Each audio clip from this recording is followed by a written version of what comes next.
Épître de Paul aux Romains, chapitre 7. Ignorez-vous, frères, car je parle à des gens qui connaissent la loi, que la loi exerce son pouvoir sur l'homme aussi longtemps qu'il vit. Ainsi, une femme mariée est liée par la loi à son mari tant qu'il est vivant. Mais si le mari meurt, elle est dégagée de la loi qui la liait à son mari. Si donc, du vivant de son mari, elle devient la femme d'un autre homme, elle sera appelée adultère. Mais si le mari meurt, elle est affranchie de la loi, de sorte qu'elle n'est point adultère en devenant la femme d'un autre. De même, mes frères, vous aussi, vous avez été par le corps de Christ mis à mort en ce qui concerne la loi, pour que vous apparteniez à un autre, à celui qui est ressuscité des morts, afin que nous portions des fruits pour Dieu. Car, lorsque nous étions dans la chair, les passions des péchés provoqués par la loi agissaient dans nos membres, de sorte que nous portions des fruits pour la mort. Mais maintenant, nous avons été dégagés de la loi, étant morts à cette loi sous laquelle nous étions retenus, de sorte que nous servons dans un esprit nouveau et non selon la lettre qui a vieilli. Que dirons-nous donc? La loi est-elle péché? Loin de là. Mais je n'ai connu le péché que par la loi. Car je n'aurais pas connu la convoitise si la loi n'eût dit « Tu ne convoiteras point ».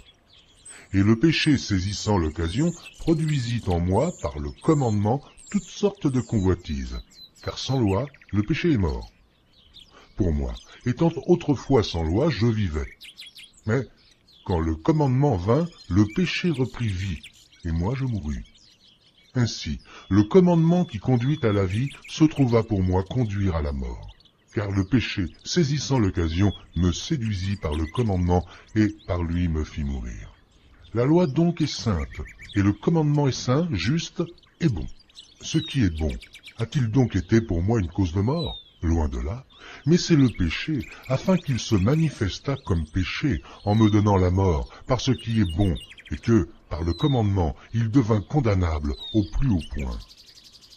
Nous savons en effet que la loi est spirituelle, mais moi, je suis charnel, vendu au péché. Car je ne sais pas ce que je fais. Je ne fais point ce que je veux, et je fais ce que je hais. Or, si je fais ce que je ne veux pas, je reconnais par là que la loi est bonne. Et maintenant, ce n'est plus moi qui le fais, mais c'est le péché qui habite en moi. Ce qui est bon, je le sais, n'habite pas en moi. C'est-à-dire dans ma chair, j'ai la volonté, mais non le pouvoir de faire le bien. Car je ne fais pas le bien que je veux, et je fais le mal que je ne veux pas. Et si je fais ce que je ne veux pas, ce n'est plus moi qui le fais, c'est le péché qui habite en moi. Je trouve donc en moi cette loi. Quand je veux faire le bien, le mal est attaché à moi. Car je prends plaisir à la loi de Dieu selon l'homme intérieur. Mais je vois dans mes membres une autre loi qui lutte contre la loi de mon entendement et qui me rend captif de la loi du péché qui est dans mes membres. Misérable que je suis! Qui me délivrera du corps de cette mort?